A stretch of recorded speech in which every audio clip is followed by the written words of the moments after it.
Good morning. I'm Mike Niehaus. This is my second session here this week, talking about what's new in MDT 2012.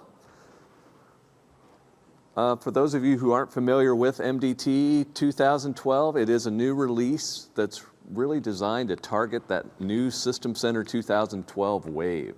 So the main focus that we have for this release is adding support for Configuration Manager 2012 and its new OS deployment capabilities. We'll touch on that a little bit in this session, but I've got another session this afternoon where we'll go much deeper into what's new in Config Manager 2012. Here we just want to focus on what's been added in MDT to actually support that. But we don't want to come out with a new release of MDT just with Config Manager 2012 support. We want to take the opportunity to add some other things along the line. So we'll also add capabilities for Light Touch and existing Config Manager 2007 customers. So we'll take a look at what those are to see the types of features that we're adding in this release. For us, this is kind of a transitional release that we have MDT 2010 Update 1 out. It supports all the way up through Windows 7. There's another version of Windows that we keep hearing rumors about that's coming out farther down the line. This release is going to be targeting that in-between space where, okay, we're going to ship this shortly after the Config Manager 2012 RTM. We released a first beta back a few months ago, which you can download from connect.microsoft.com today. What we'll be looking at today is actually more of the beta 2 features. So I'll be showing you some things if you go out to Connect and download it and try it out and wonder why they're not there. Well, these are beta 2 things, and beta 2 is supposed to be out in the October timeframe. So be on the lookout for that. That will correspond roughly to the Config Manager 2012 release candidate timeframe, and then we'll have our final release of MDT 2012 shortly after the Config Manager RTM.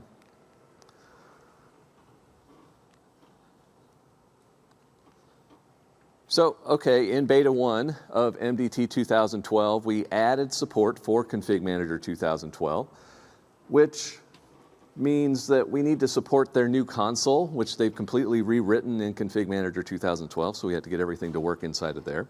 But then we also want to leverage some of the new features that they put into 2012, like a new application model and the new pre-execution hook or pre-start commands that you can put into your boot images to automatically select a task sequence. So we've done the necessary plumbing work to do that.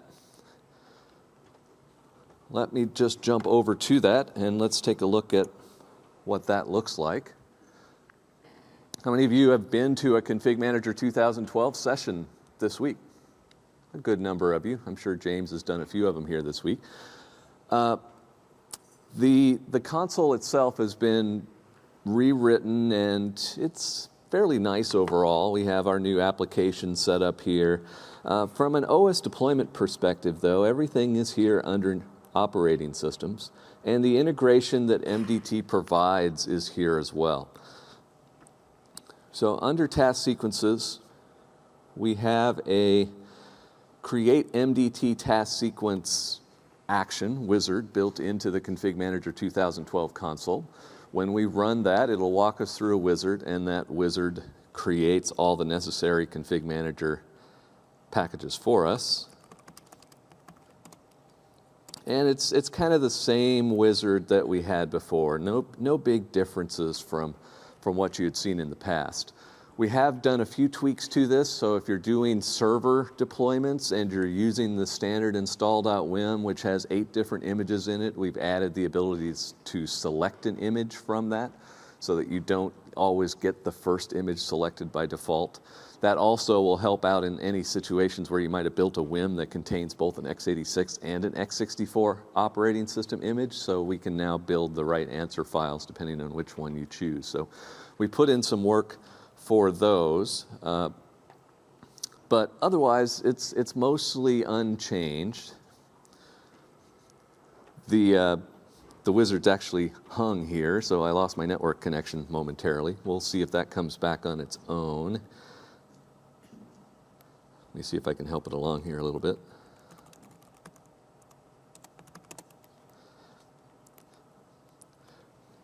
never fails. When you want to actually show something, the network will go away, but it'll be back in a couple of minutes, so we'll continue on when that recovers.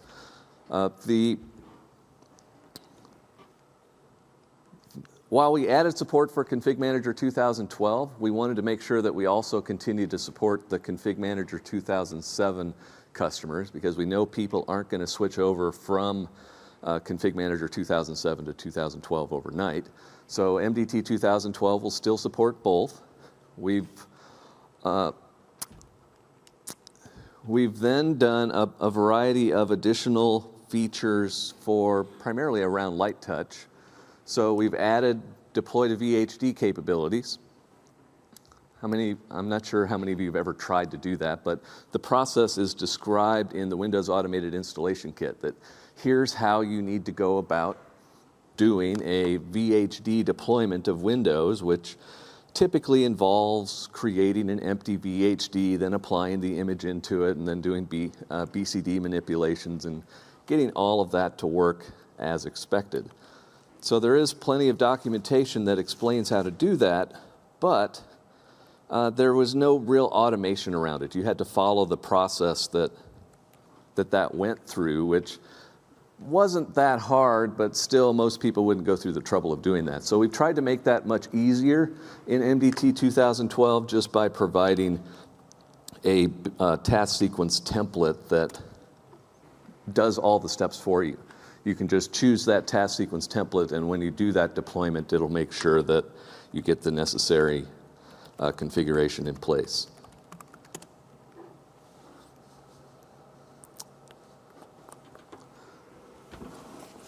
Just trying to recover some network information here, so hang on for just a second.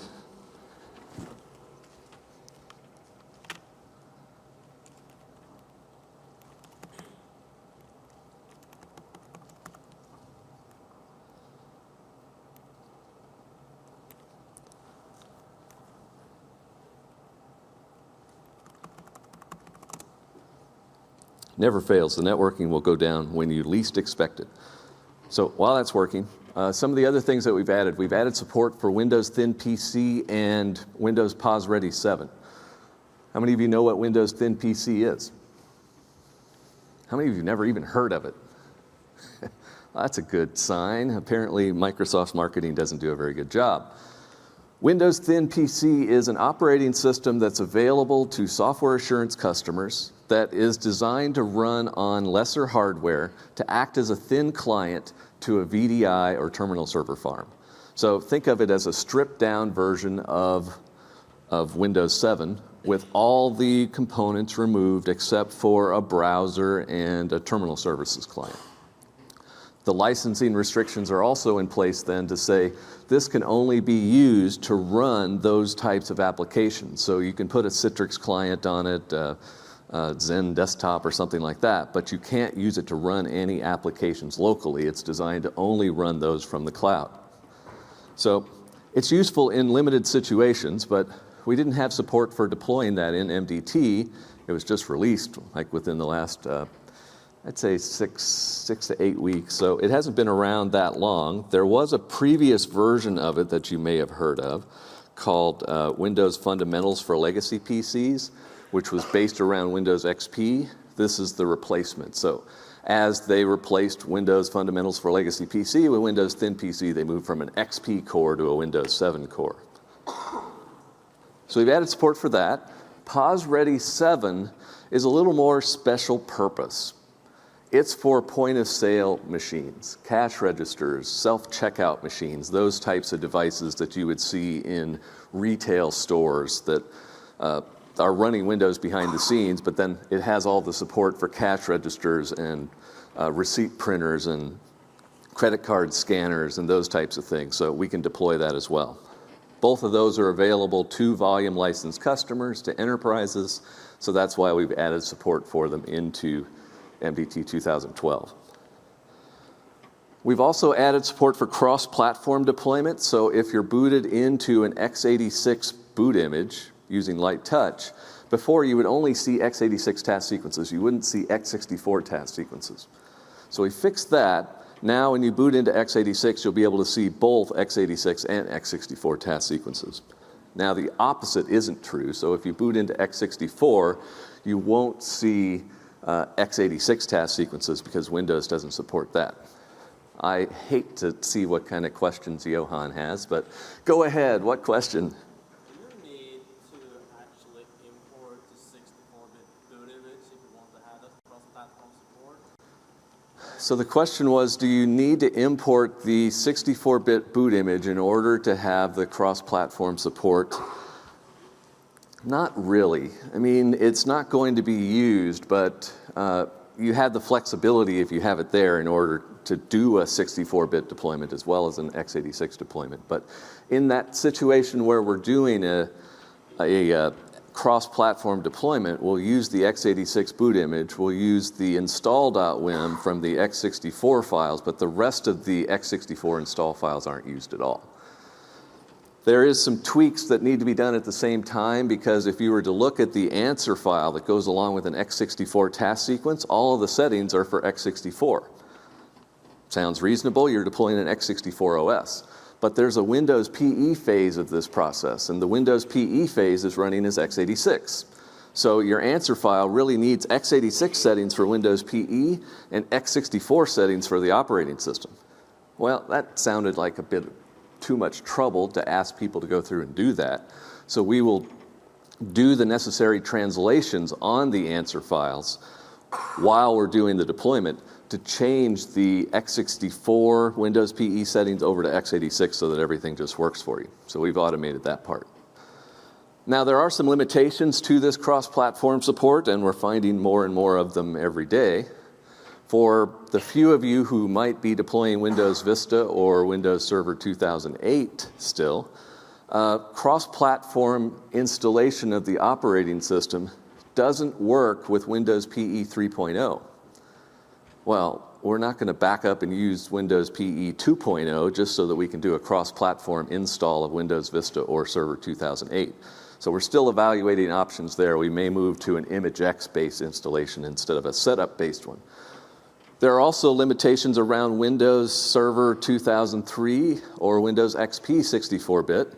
If you try to do an unattended install of those, obviously you can't do a cross-platform unattended install. In Beta 1, we'll let you try, and it'll fail miserably. But for Beta 2, we'll block that to prevent you from doing things that just won't work. We also put a lot of work into the Light Touch wizards to improve the overall look and feel of those, having them adopt more of a System Center UI look and feel. We've added additional progress displays all throughout the process wherever we could. So if we're performing a long operation, we should be able to tell you what we're doing. Like we're installing updates, we're copying drivers, we're installing this particular application. Anything that takes a while, we want to be able to show you what's up. That also goes for user state migration, image capture. Every place we've been able to find a long-running process, we've added some type of progress display to it.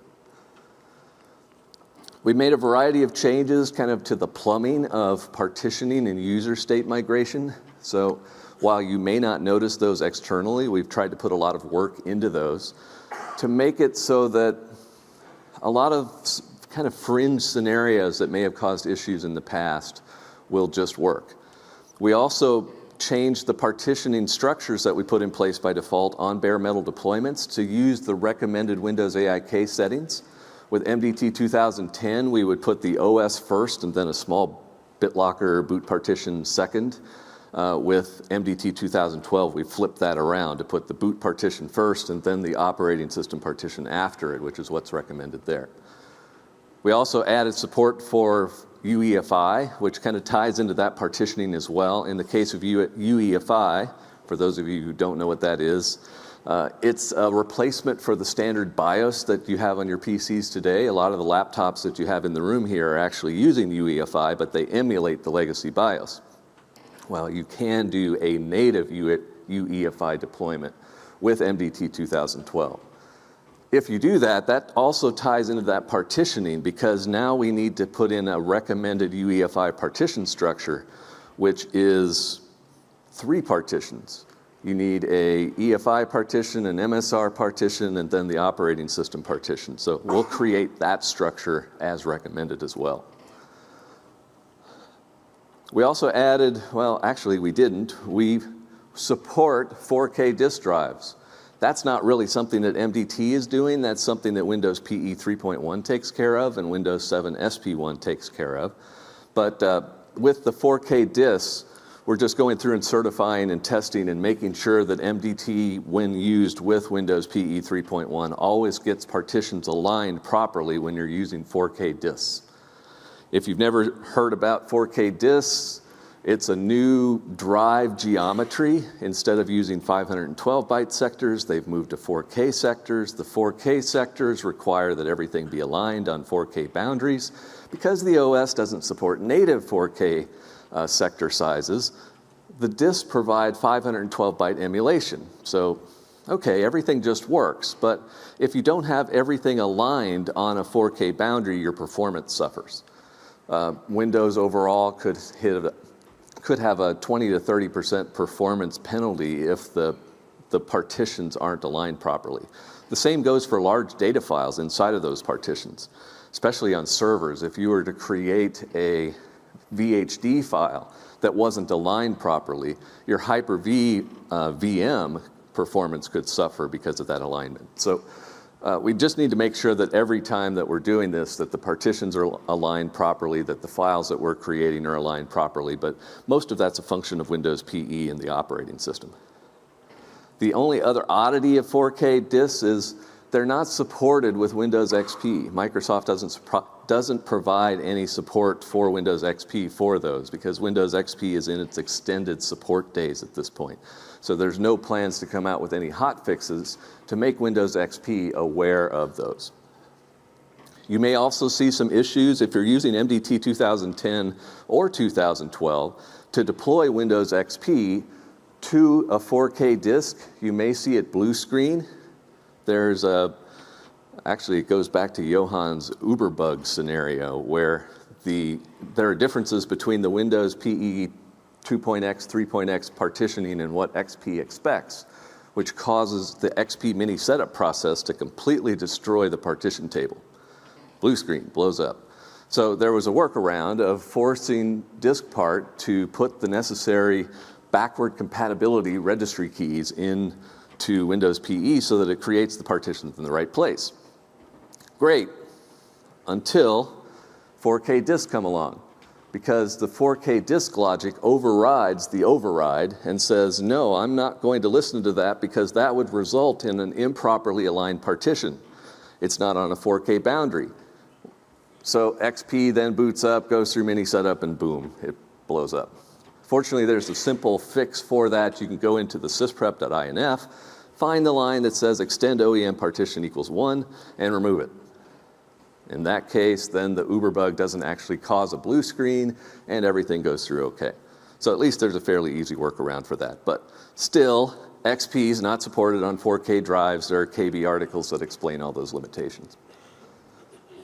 And of course, while we had the opportunity, we went through and did a variety of bug fixes, supportability enhancements, just lots of little things that add up overall. So let me switch back over to my now recovered demo machine. And let's pick up where we left off. Let's say that we're going to do a server. So let's just say R2. I can put it in a work group. I don't need to create a boot image. Well, actually, let me create a boot image.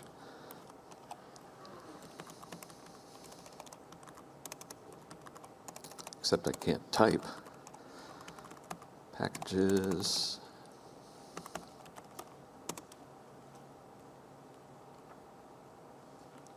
All right, what didn't it like? Invalid path.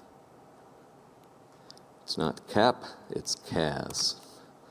Central admin site for config manager.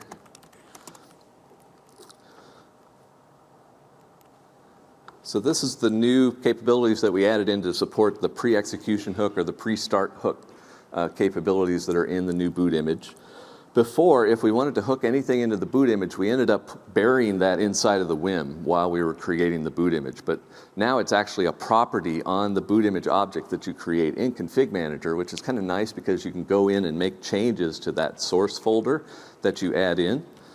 after you would check the box and then browse to the particular source folder that contained your files. But after you've updated that folder, you can then just tell Config Manager to update the distribution points, and it will take the contents of that folder, merge it back into the WIM file, and then distribute it out to the DPs. So we wanted to take advantage of that. We also added a checkbox to enable command support and checked it by default. I'm not sure how many of you do that as a routine step in your process, but we find it useful to be able to debug the process by hitting F8 anytime you're booted into Config Manager. So we added that. Let me uncheck that because I don't want to specify a folder right now. Let me get to the operating system side. MDT toolkit files. On the OS, if we specify an existing or create a new OS install package, I can choose the Server 2008 R2 one. And this is the point then that we can choose which image that we want to actually install, and it'll create the right answer files based on that choice. So nothing real huge in there. We just made some little tweaks.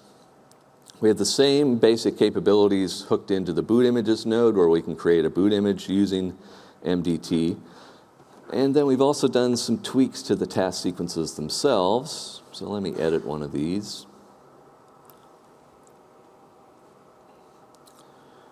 Where first we've added some additional partitioning steps. These are actually new in Beta 2, where we wanted to make sure that regardless of the operating system that you're deploying, create the necessary partition structure. So if you're deploying XP, create one big partition. If you're deploying Windows Vista, create a 2 gig boot partition and then the rest for the OS. If you're deploying Windows 7, create a smaller boot partition. I think we're at 500 meg right now so that we have enough room for WinRE. And then create the rest for the full operating system. So we put in steps for that. We've also put in support for the new application model. So we've got this new group in there. And what they've provided is kind of like the install software step was before. You could specify a list of software that needs to be installed as part of the task sequence. And that list is something that MDT knew how to build up, and it would build like packages 001, 002, 003 with the list of package and program IDs that needed to be installed during the task sequence. With CM12, they've changed that to applications, so they've added a new install application step, but now it uses a 2-digit suffix instead of a 3-digit suffix on that. So okay, MDT goes through and it builds a list of apps that need to be installed, where you specify the name of the app, not the IDs or any other codes like you did before. But we build that 3-digit list. We didn't really want to change the MDT logic to build 2-digit lists. We couldn't convince the config manager guys that you really should be consistent and use a 3-digit list here as well. So, okay, we added an additional step into the task sequence that just says, there's going to be a list called applications that contains 3 digits. I want you to coalesce it into another list called coalesced apps, but only use 2 digits for doing that. So we just translate it on the fly and then feed it into the next step just to simplify things.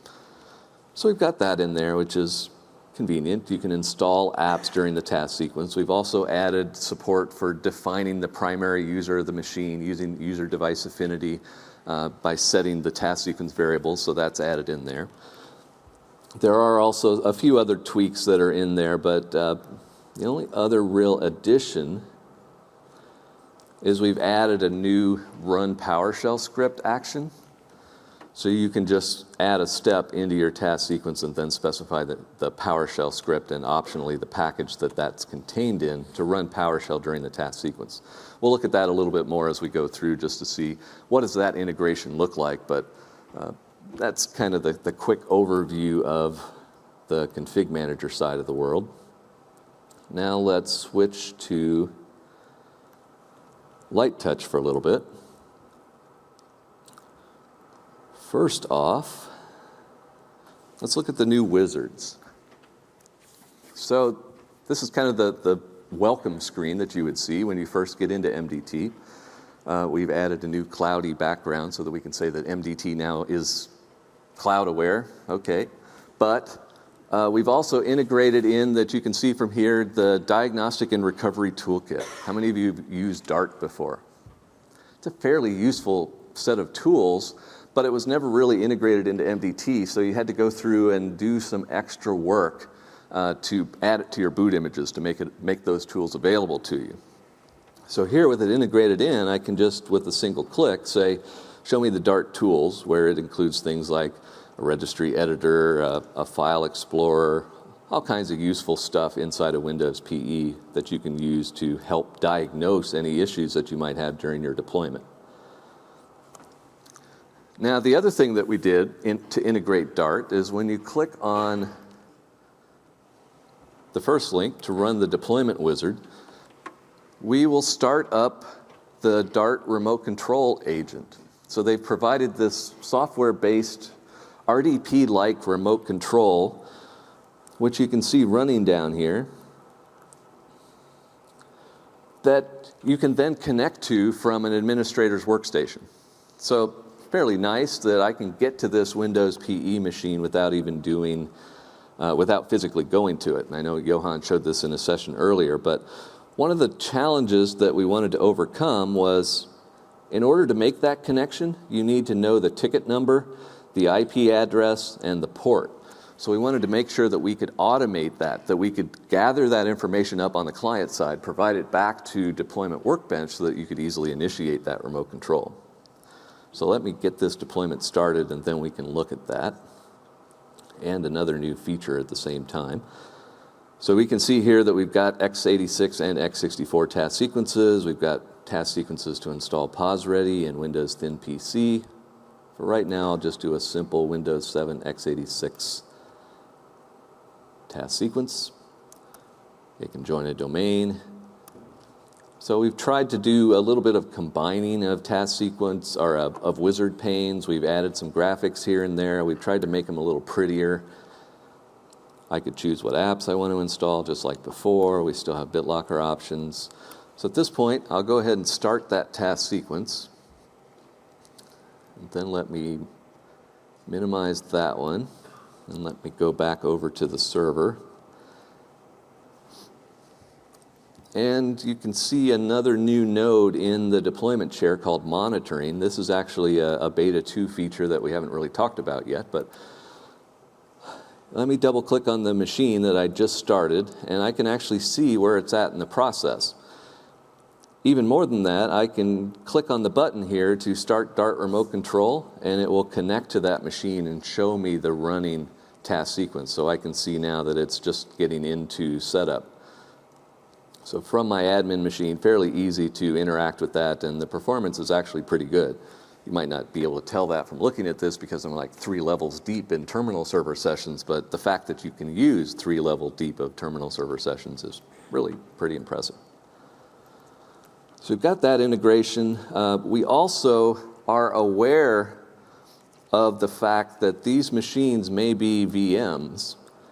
And as a result, we can run the Hyper-V VM Connect app and connect to that directly.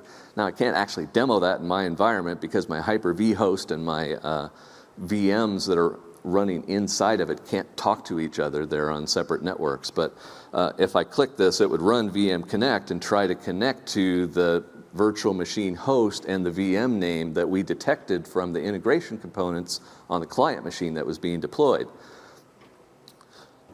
We could also do remote desktop. We know the name of the host that we're deploying, but the only limitation there is it needs to be in the old OS or in the new OS, because RDP won't be available in Windows PE. So, okay, you can remote control all throughout the process. You just might be doing it in different ways depending on where it's at. If it's a virtual machine, you can always use VM Connect as long as you can physically get to the host. In this case, I can't get to my host. Or you can use RDP, or you can use DART. So we're just trying to simplify that. But this monitoring piece really is just so that from your console, you can watch what deployments are going on in your light touch environment. So you've started a task sequence, you can see what's going on. You can just bring it up and watch it, and it'll refresh itself automatically every 10 seconds, or we can just keep on clicking the refresh button. Now, the only challenge with that is it gets to a step like this one, install operating system, and that's where the bulk of the time is. So you'll see it sit at this point for a very long time, but after it gets past that point, you'll see the steps begin to progress, and you can follow along from that point. So if you've got a lot of deployment technicians out in the field and you just want to see what's currently going on in your environment, are there any active deployments, you can set that up. It is an optional piece. In order to enable that, we would need to go to the deployment chair, go into properties, and there's a new monitoring tab, and we just need to check the box. That will set up a service running on whatever computer you specify, and it will listen on a couple of different ports in order to receive data from the clients, which is where the event port comes in, and it can send data out to any of your workbenches, so you don't have to be running Workbench on that particular machine. It could be running anywhere. It's a question. Is there any, do you have any plans of adding the information that the current step has been running for the following amount of time? So instead of saying, this is the step that runs, saying this is the step that runs, and it has been running for 6 hours and 45 minutes. Yeah, so the question was, are we planning to add anything to show progress within a step? So if you're running a very long step, can we be able to tell what % complete that one might be? And we've talked about it. At this point, we haven't done that, but it's not out of the realm of possibilities. The main concern was how frequently we wanted to check in with the server and how that would affect overall scalability of this if you had, say, worst case, 10,000 machines running at one time, each one of them touching in. So that's the main concern why we wouldn't want to do it. We want to make sure that we don't put too much of a load on the server as all these clients check in. But there's certainly the technology to do that built in. We just haven't built anything to leverage that. So at this point, my guess is we won't do that for 2012, but it's something that we may do for the soon-to-follow release after that. So I can enable that fairly easily. It sets up a service. It doesn't require IIS. It doesn't require SQL. It's very easy to set up. Just check the box and go. Once that's done, it will add an entry into customsettings.ini that tells the clients, please talk to the machine that I configured on port 9800. And the clients will then provide those status updates, at least at the beginning and end of every step. Now, some of the steps do actually send heartbeats every so often, and those heartbeats would be picked up by the server as well. But the heartbeats don't change the progress. It would just change the last contact time, which doesn't really tell you how far along it is, just tells you that it's still alive. Okay, so we've got the monitoring piece hooked in. We looked at the Dart integration. We looked a little bit at the wizard. Let's look at some other things. So let me go over to a client that I've already deployed. Yeah, this one. I mentioned before that we could create a deploy to VHD partition. Actually, let me look at that task sequence that I've created before, just to show you what's different about it. So if I go to task sequences, I have one to deploy Windows 7 x86 to a VHD. This includes a few new steps to first create, to format and partition the physical disk, then to create a VHD on it where you can specify where to put it or whether we should just pick a place, whether you want to use a differencing disk or not. How much of the physical disk size do you want to use, either absolute or percentage? Do you want it to be dynamic or fixed? So all kinds of options there. But then after we've created that VHD, we need to format it and partition it because that's where the OS is going to go. And then copy some scripts into it to make sure that the process continues after we try to boot into it. But at that point, really it becomes a standard operating system deployment where we can just run our normal install OS step targeting the disk that we formatted previously in that format and partition VHD step. So behind the scenes, the scripts are taking care of all the details to make sure that that works, but the end result is a machine that has a partition structure that looks like this. So I have my 500 meg Windows 7 boot partition. I have a D drive that's 126 gig. If we look at that D drive, it contains one folder called VHD, and inside of that is a randomly named file that the operating system was installed into, which is now grown, because it's a fixed VHD, to 100 gig.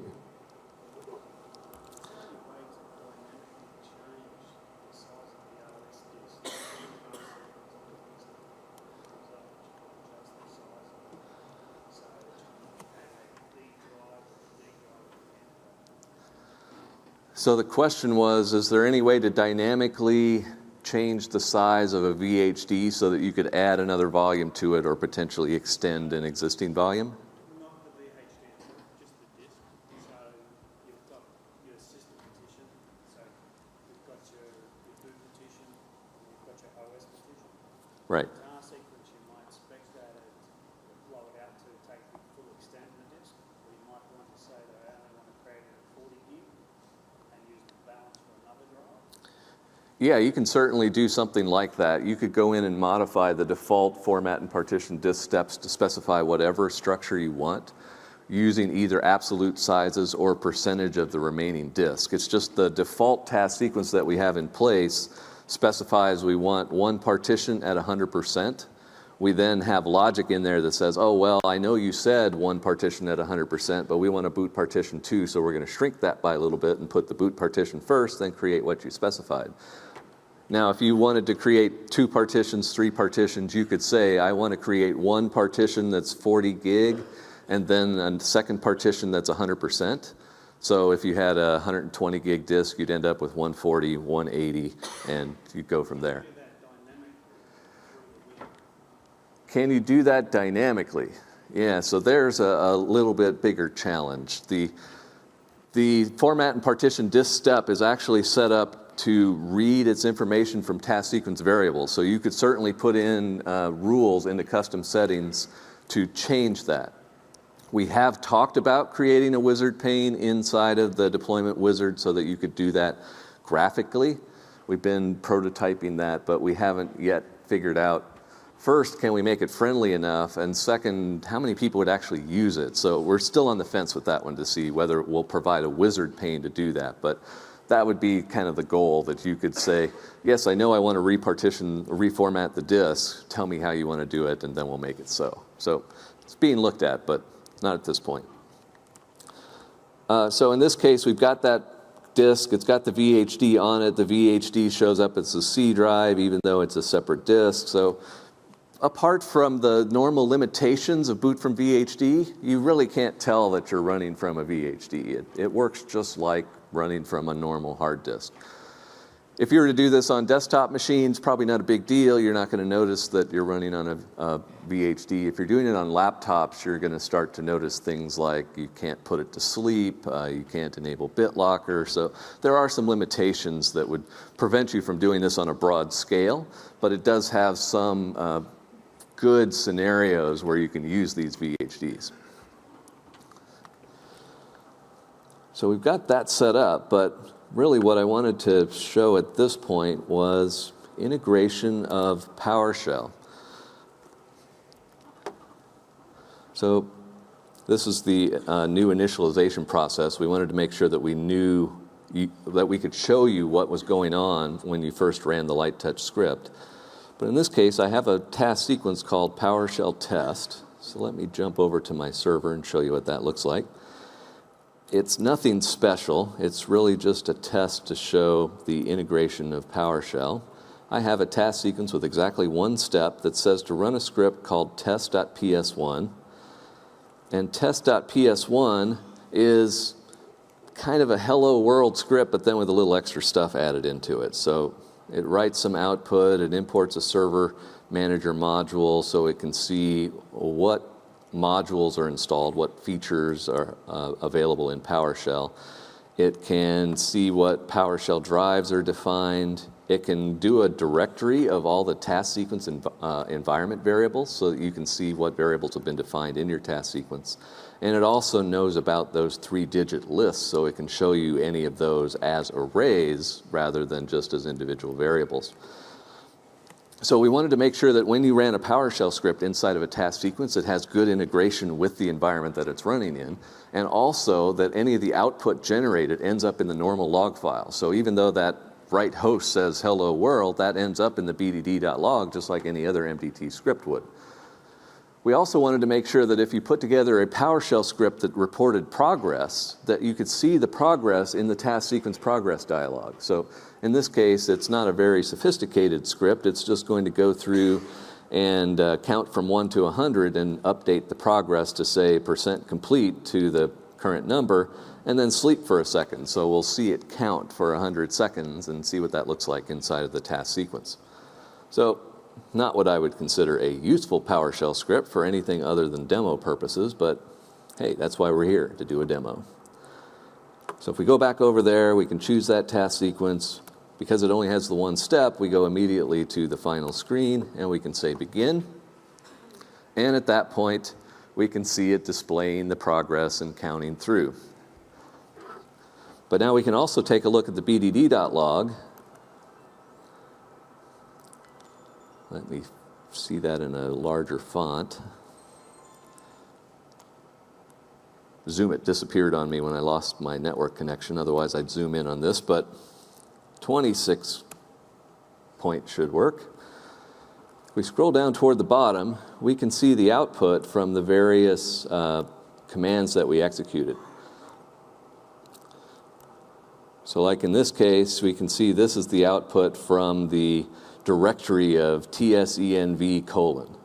So we can see that there's a variable called architecture that was set to x86. We got the asset tag, capable architectures, the deploy root value, some encrypted admin password variables, the HAL name. So all of the typical stuff that MDT gathers and puts into the task sequence environment, we just dumped into the log using one PowerShell command, which is kind of nice, fairly easy to do that.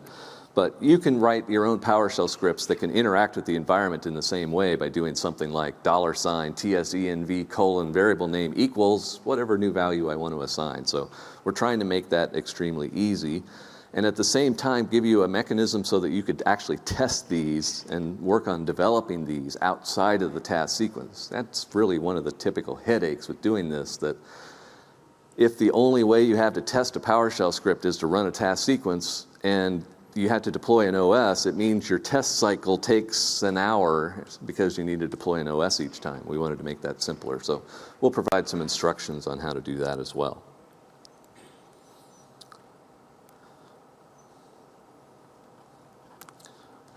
One of the other things that we've done is we've added a new flag that you can set, a new task sequence variable to say, hide the shell. So you can say hide shell equals yes. And when you do a light touch deployment then, instead of the mechanism that we used before to run the task sequence in the new operating system, which was log into the machine, create a startup group item, wait for the shell to fully load, and then continue on with the task sequence in the new OS, we've changed it so that you could say, basically, do this via run once. So you could specify this, and as a result, the task sequence continues to run before you can ever see the shell. So that's how you end up with a screen that looks like this, that we've automatically logged into Windows 7. We have a run once item that's waiting for you to click on finish, and then as soon as you click on finish, then the next action will happen. Now in this case, my next action is just to continue on and show the desktop.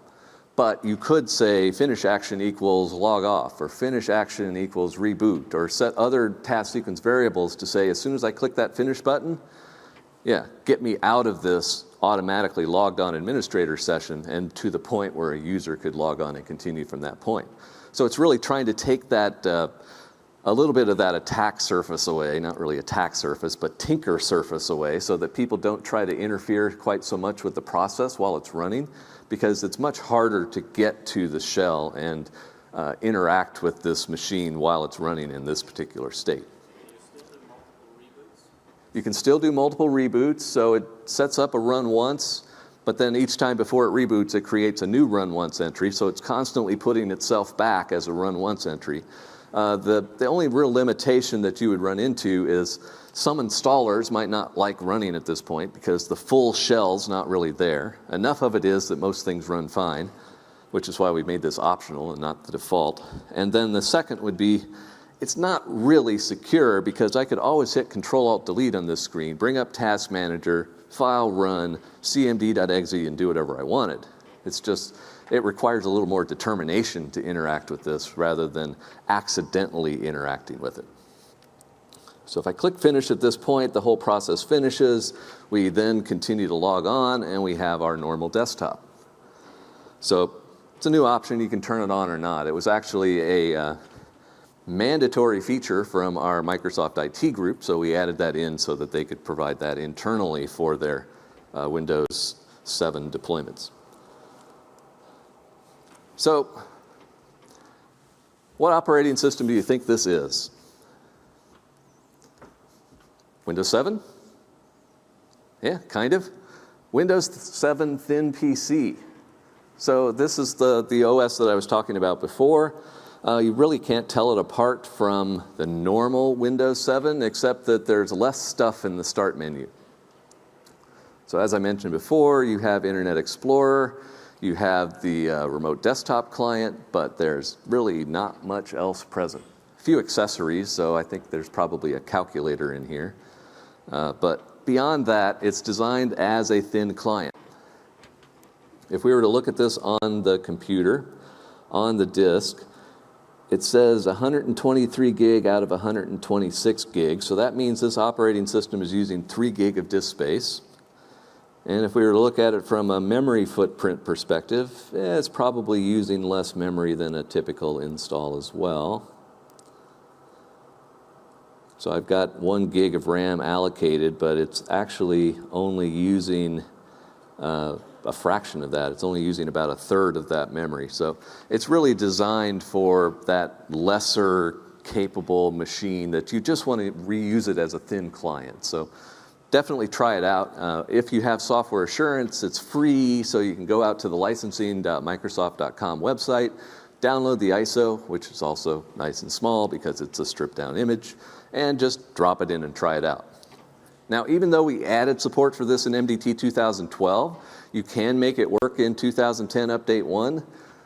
There was exactly one thing we had to change to make this work with MDT 2012. We had to remove an entry from the unattend file that says upgrade equals no. Windows Thin PC isn't an upgradable OS. It isn't an OS you can upgrade to, so that answer file setting isn't valid. So we had to add logic into MDT 2012 to strip that out. Well, if you wanted to do this with MDT 2010, you just do the same thing. Go into the answer file that we put in there, find the upgrade data section, and remove it because it's not valid for Windows Thin PC. Okay.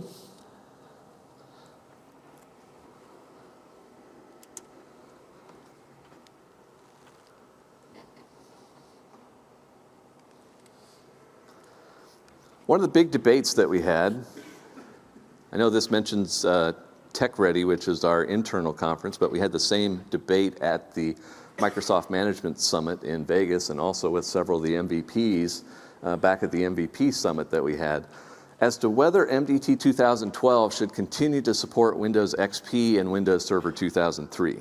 I mean, the support timelines for those are getting to the point where you're rapidly approaching complete end of life. I mean, they're already in extended support, and they will be completely unsupported in the case of XP in 2014. So we would have really liked to drop it, but everybody complained, so okay, they win, we'll put it back in, we'll continue to support XP and Server 2003 in this release, and quite possibly in the next one as well. Primarily for one real scenario. We don't really want to encourage you to continue deploying an operating system that's almost completely to its end of life. But we do want you to be able to continue to maintain your current environment that has XP in it and do break-fix deployments of XP while you're working on your Windows 7 deployment projects. So we put it back in for that purpose, to make it easier for you to do that coexistence between your existing XP machines and the Windows 7 images that you're deploying. So we added that back in. Just to make it clear, we aren't dropping support for Config Manager 2007 in MDT 2012. So you can use MDT 2012 with either Config Manager 2007 or 2012. But there is one thing that we did remove in regards to Config Manager support. We had some OEM task sequence templates for Config Manager that we took out. When we released those with MDT 2010, there was no Config Manager R3 in existence. We know that there were customers that wanted to be able to do these OEM deployments where you create an image of the hard disk the way you want it, you send it off to the PC manufacturer, and they mass produce it onto all these new machines that you buy, so that when you bring it back into your environment and plug it in and turn it on for the first time, it immediately starts deploying from the local hard drive instead of pulling everything over the network. So it's a great scenario, but Config Manager didn't support it, so we added that in MDT. Config Manager 2007 R3 then came out and added the pre-staged media capabilities that obliviated the need for these task sequences, because not only did they add that capability, they made it better. They made it better by enabling you to stage a boot image onto the hard drive as well as the operating system, so that you never needed to connect to the network to do this process. In MDT, our task sequence templates needed to PXE boot in order to pull down the boot image to then continue the task sequence from the network. In this case, that wasn't really an option, so it was just easier for us to say, you know what? Config Manager did it right now. So with Config Manager R3, it's much better than it was before, and you should make use of that. So we already looked at the wizards as we were going through. We can skip through that.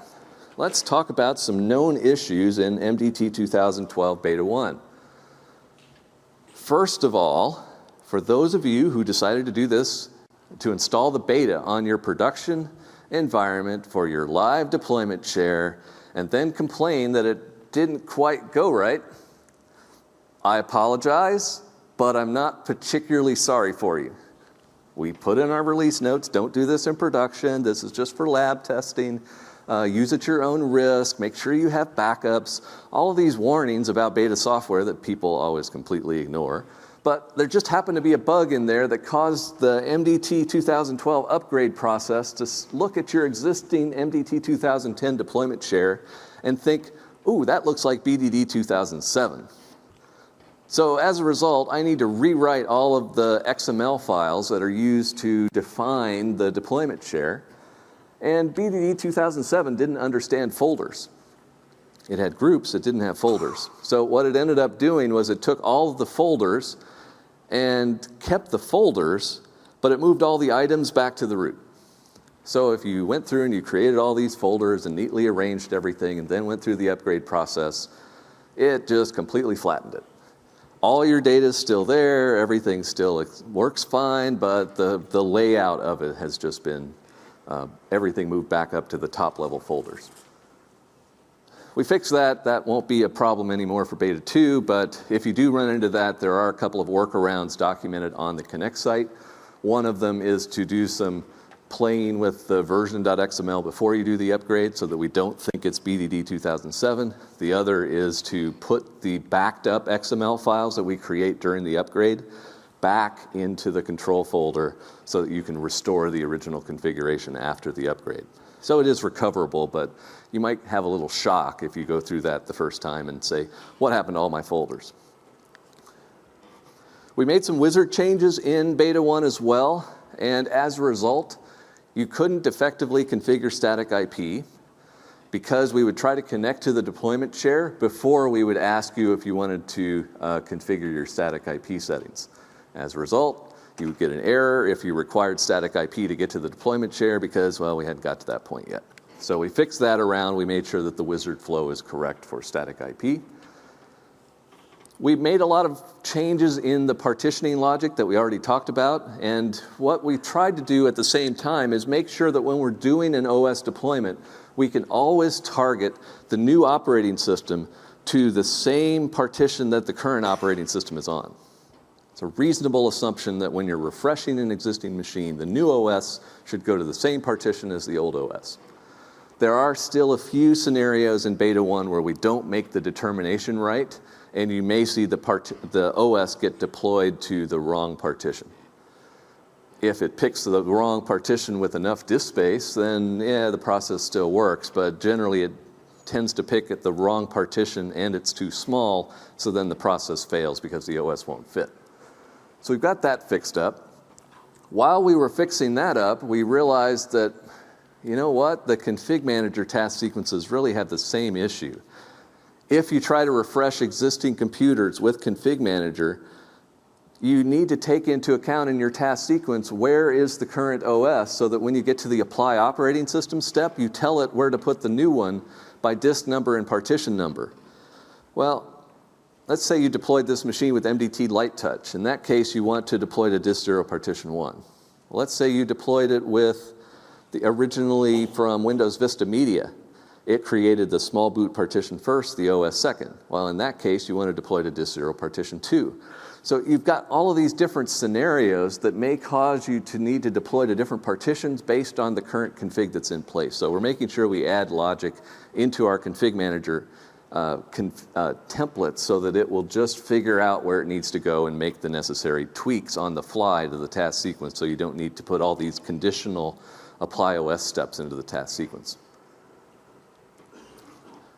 There are also some challenges around user state migration. If you have multiple partitions, it may fail because it puts the state in the wrong place.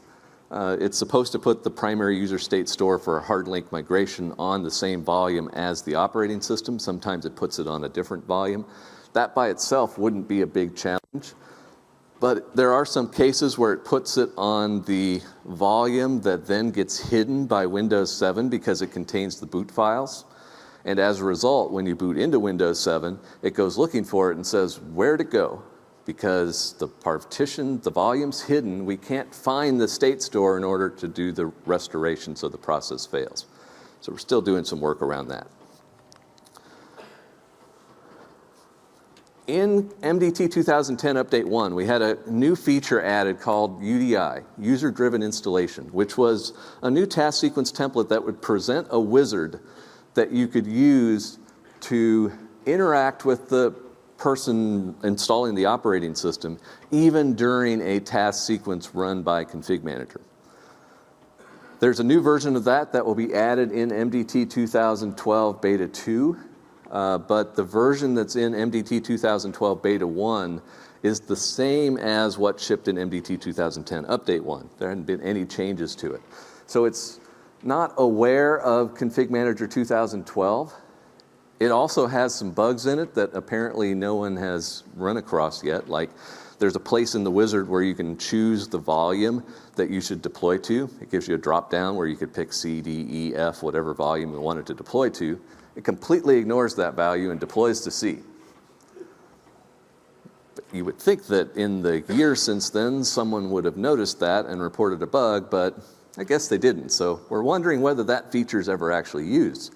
But we will fix that for Beta 2 as we put the new UDI pieces in place. There will be some additional enhancements to UDI for that beta as well.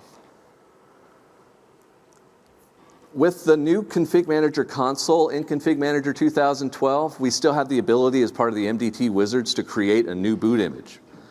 But this new console isn't MMC based. And as a result, when you run it, it doesn't prompt for elevation when you have UAC enabled and you're not logged on as the local or domain administrator account.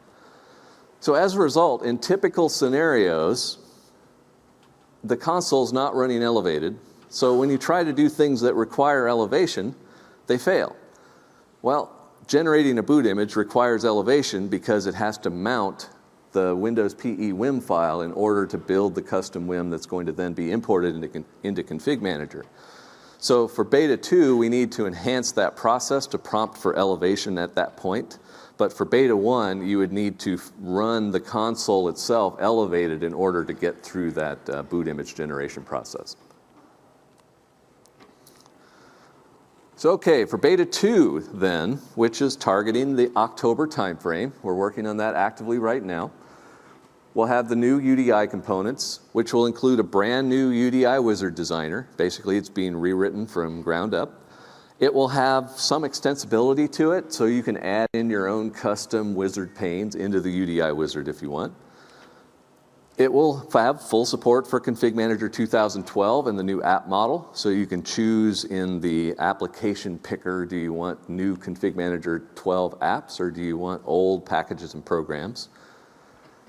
And we've eliminated the web service that we provided in UDI as well. For those of you who aren't familiar with what that did, it basically allowed you to take the list of packages and programs that were presented in the UDI wizard, and that was just an XML blob, store it in a SQL database, and then be able to take that blob out of the SQL database via a web service and send it to the client. Okay. If you don't use the web service, it just pulls that from the MDT settings package that's in Config Manager. And the reason people wanted the web service was so that they didn't have to refresh that settings package every time they would make changes to that application list. Well, there's a much easier way. Maintain that XML file and put it on a UNC path and tell us where it is. Or if you prefer to use HTTP, take that file, put it on whatever web server you want, and give us the URL to it, and we'll pull it down from that point. I mean, it's really kind of silly to say you must set up a web service, you must install SQL, you must create this SQL database just to store about a 5K blob of XML. So it's a simplification thing. That's why we're getting rid of it. It's going to be much easier to do just by using a UNC or using a web server that you may already have. We're also adding in full Windows recovery environment, Windows RE support. We're still debating some of the scenarios that we want to support there, but at the very least, we want you to be able to boot into a repair image running from your hard drive and perform recovery options, with or without Dart integrated into the process. But in order to do things like startup repair, things like that. We'd like to take it further and enable things like complete PC backup and reinstall the OS from local media, reinstall the OS from a network share. So just staging some of that recovery data, recovery files locally so that if something happens to the machine, it can be recovered more easily. We already talked about the Dart integration. We took a look at that. We also are hoping to add in more support for AppV to integrate really the AppV packages, the OSDs, into Deployment Workbench and treat them just like any other app. Still questionable whether we'll be able to get to that for beta 2, but that's still our goal. We already looked at the PowerShell support. That'll be provided in Light Touch and in Config Manager. We'll provide examples and show you how to make use of that. We also want to add offline user state migration into the Light Touch task sequences. If you've used UDI with Config Manager, one of the things you can do is pixie boot the machine and say, I want to keep the existing partition structure and migrate all the user data. And it leverages USMT offline to grab all the data from that offline OS, save it, install the new OS, and then put all the data back. So we want to provide that same level of support for Light Touch so that regardless of the scenario you're making use of here, you can recover the data that's currently on the machine. So we'll add some steps into the task sequence for that. So we already looked at Dart. We can skip past that. We also talked about the run once support. Very simple to implement. Just say hide shell equals yes. In custom settings, we'll enable that. We're still working on the cleanup logic that really can cause issues anytime you have a task sequence that doesn't complete cleanly. So we have task sequences that will maybe fail because you don't have a network driver, or maybe you just hold down the power button until the machine turns off because you see things aren't going right, and then you try to start up a new task sequence, and the files left behind by the old one interfere. And as a result, things go drastically wrong and the whole process fails. We want to make sure that we can detect those dirty environments and clean them up so that you don't run into those types of issues. So hopefully the days of going in and manually deleting the mini-NT folder and the underscore SMS task sequence folder are going to go away, that we can take care of that for you. We already looked at the monitoring piece. The monitoring piece itself is just designed as a lightweight way from your console that you can watch the progress of any deployments happening in your environment. One piece that we haven't looked at yet is an image factory. How many of you have read through my blog posting that talks about creating an image factory using System Center Virtual Machine Manager? A few of you, but that probably means I should explain what an image factory is. The basic concept is you've defined these task sequences, and the task sequences are used to spit out a new image. So every so often you run these task sequences, it creates a new image, and then you use that new image to do your actual deployments. Maybe you do that monthly with every patch cycle. Maybe you do that quarterly. Maybe you do that once a year. It doesn't really matter how frequently you do that. But in order to do that, if you've got multiple task sequences, you have to spin up a machine for running each one of them, start the process, walk away, come back a couple hours later, make sure it all worked okay, collect all the images, and then you can import them into MDT, use them for your deployment task sequences, and go on. So it's kind of a tedious process to go through, especially if you have multiple images, multiple task sequences that you need to worry about. So what we tried to do in the past is we provided a sample set of PowerShell scripts that would create a virtual machine using Virtual Machine Manager, configure MDT to run a particular task sequence in that virtual machine, flip the switch, turn that virtual machine on. Okay, on to the next virtual machine, create a new one, tie the second task sequence to that. Third virtual machine, third task sequence, fourth virtual machine, fourth task sequence. Start them all up, get them running, and in the end, they just automatically sysprep, capture a WIM, write it back to a network share. So it gets it to the point where you have the single button. You push the button, it goes out, it builds all your task sequences, spits out new WIMs, and you use those new WIMs then as your new starting point. So what we wanted to do was try to automate that and integrate it more into Deployment Workbench to simplify that setup. So let me switch back over to my machines here. I'm not convinced I have a connection to that machine here, but I can create one here real quick.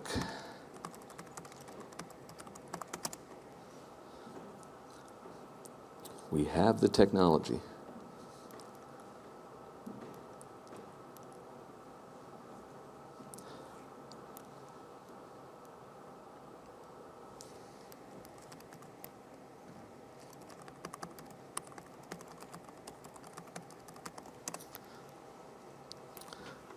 So integrating this into MDT, into the workbench, basically just means that we should be able to run a wizard on a deployment share where we can choose the task sequences that we want, choose the virtual machine private cloud that we're going to run all these in, and then the rest is just taken care of for you.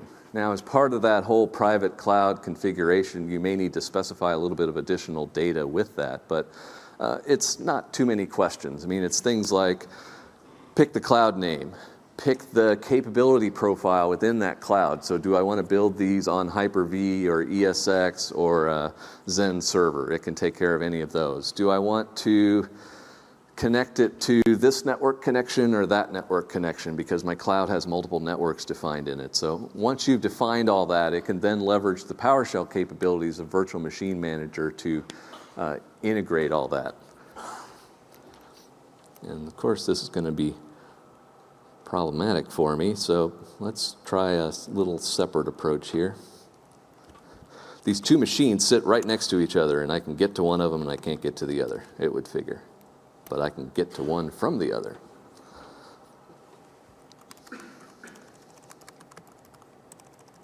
And I still can't type.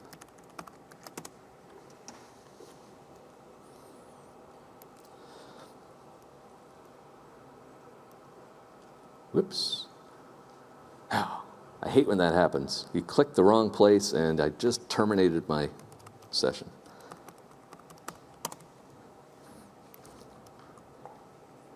Let me get back in again.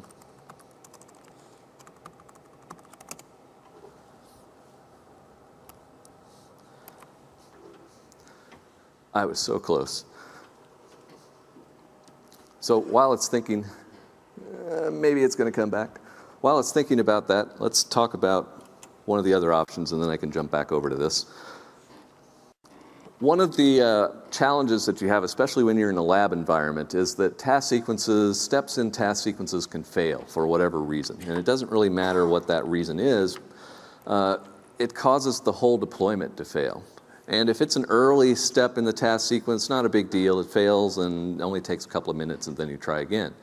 If it's a step toward the end, though, you hate to go through a 2-hour execution just to find out that, oh, I had a typo in that command line. So what we wanted to provide was a mechanism for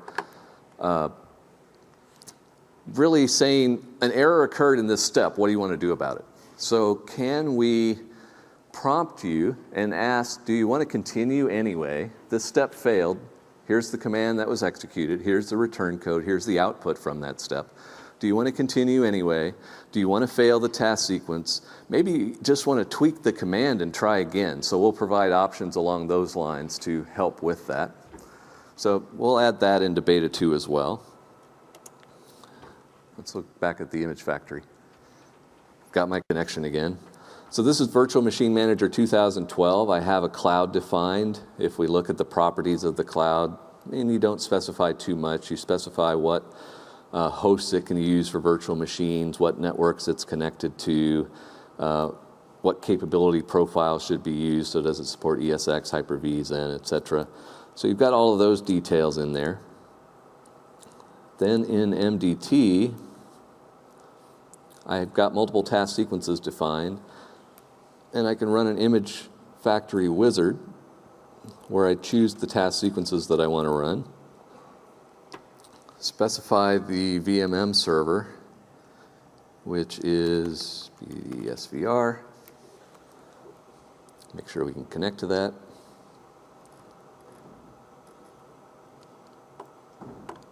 Okay. Then I can choose the clouds that I have access to, which I only have one, the network that I want to connect this to, so I'll put it on the corporate Redmond network.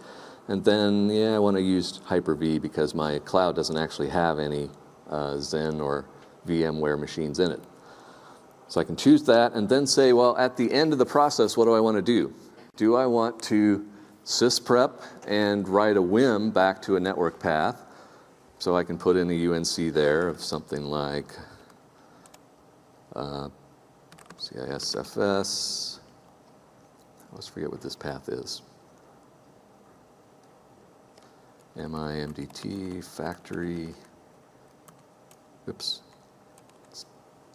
Yeah, that's right. Factory captures or some path like that. Or I could choose the option that says, no, I'm not trying to create WIMs. I'm trying to create templates in VMM. So instead of sysprepping and capturing a WIM, sysprep it and shut it down. And then through the PowerShell automation, say, take that virtual machine and turn it into a template. So providing that level of automation to build up your template library, build up your images, build up whatever you want there. So at that point, I can click to go, and it will start running the PowerShell scripts to do that. And we can actually see that happening inside of VMM. As it refreshes, it will show the virtual machines as they're being created. So we've still got some work to do on the monitoring of it so that you can actually see what's going on. So tying together the monitoring component and the image factory component to give you a nice, clear picture of where your VMs are at. But that's some of the work that we're still working on. So I think that's about it, which is good because we're just about out of time. Oh, a few other things. We're looking to get rid of the Components tab. We'd like to add more community content into Deployment Workbench. There's some security fixes that we're looking to put into place, some challenges that we're trying to address there, and potentially some other things. But still, it's not too late to get ideas in for new features to add.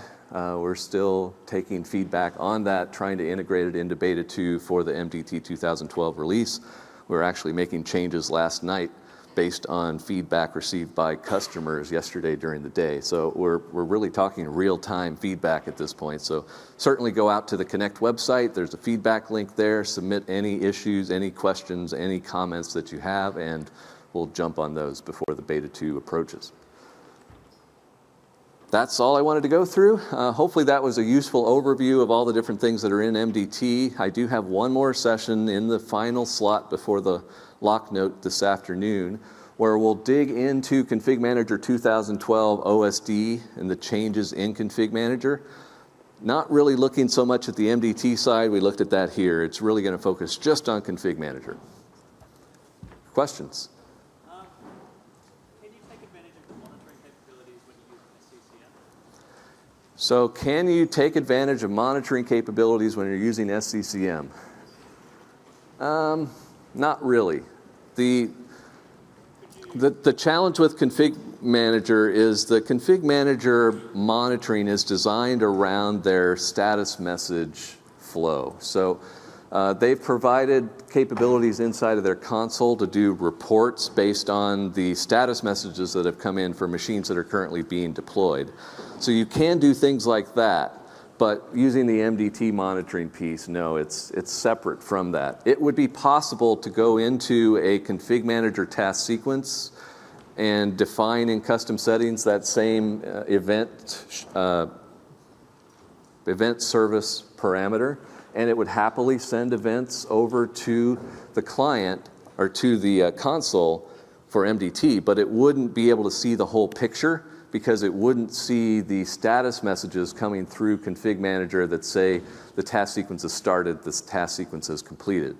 So the machines would never complete. You would see them show up and you'd be able to follow them through each of the MDT steps, but they would never show that they were finished.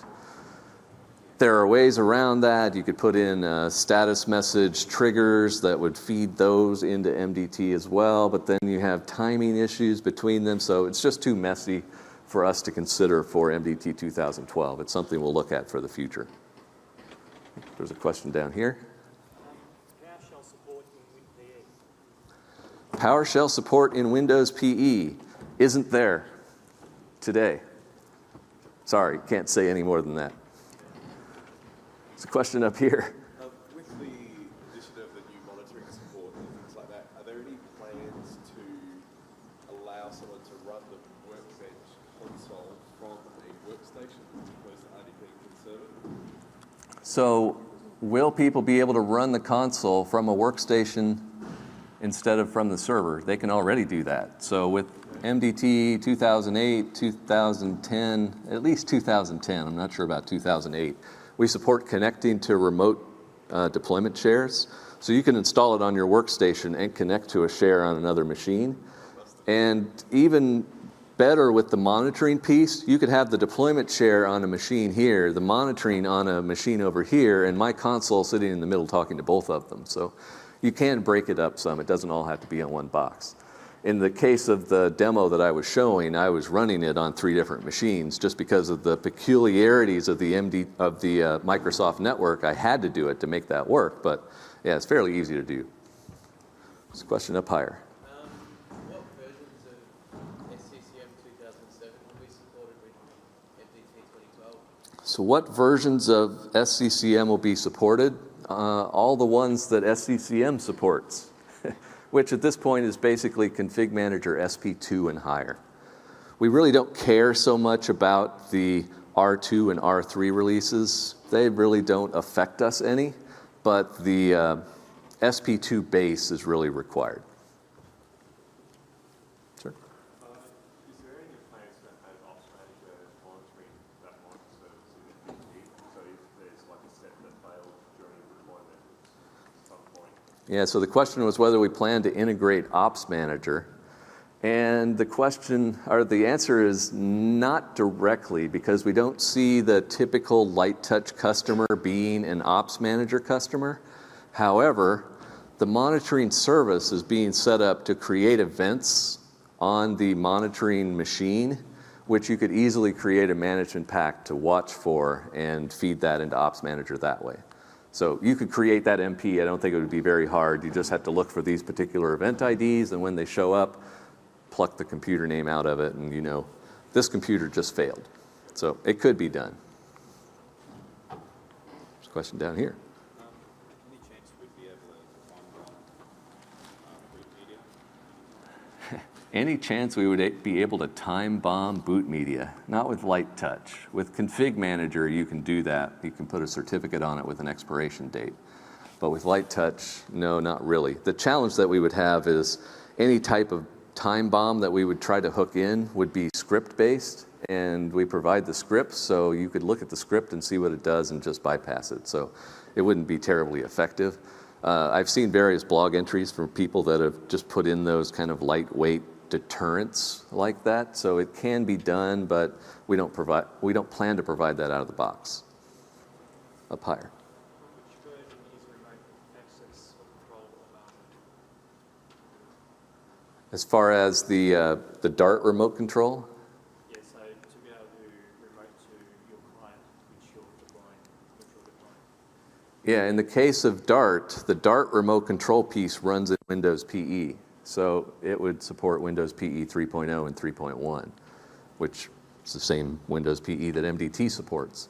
Now, it doesn't run in the full OS. So in the full OS, you're back to using some other type of remote control, either native RDP, or if it's a virtual machine, VM Connect. So that's where you get into that different remote control solutions depending on where it's at in the process. You can't use the Dart remote control through the whole process. If you're running Hyper-V remote effects, would the VM Connect technology still work, or would you be forced to go to RDP? If you're using Hyper-V with Remote FX, would VM Connect work? Yes. Would you get accelerated video? No, I think you'd have to go through RDP to get the accelerated video. But I can't say that I've ever actually tried that. I mean, most of the time, Remote FX is designed for clients, and You need to have RDP 7.1. yeah, so. You must use RDP, and it has to be a version 7.1. And VM Connect is actually using RDP behind the scenes. I just don't know if it supports the accelerated video. No. So yeah, you had to use RDP. Any other questions? There's one over here. What was the question? Can you type in a computer name? Yeah, certainly. The normal light touch wizard it has a prompt in there. The same screen that had the domain join details, the computer name's at the top of that screen. You can turn that on or off, so you could either automatically generate your computer names or let you type one in. The same would also apply for UDI in the config manager world. The wizard there would allow you to type in a computer name and validate that it's up to 15 characters long, that it meets these naming patterns and that kind of thing. So yeah, you can do that. Okay, I suspect we've gone over enough time here. So if there are any other questions,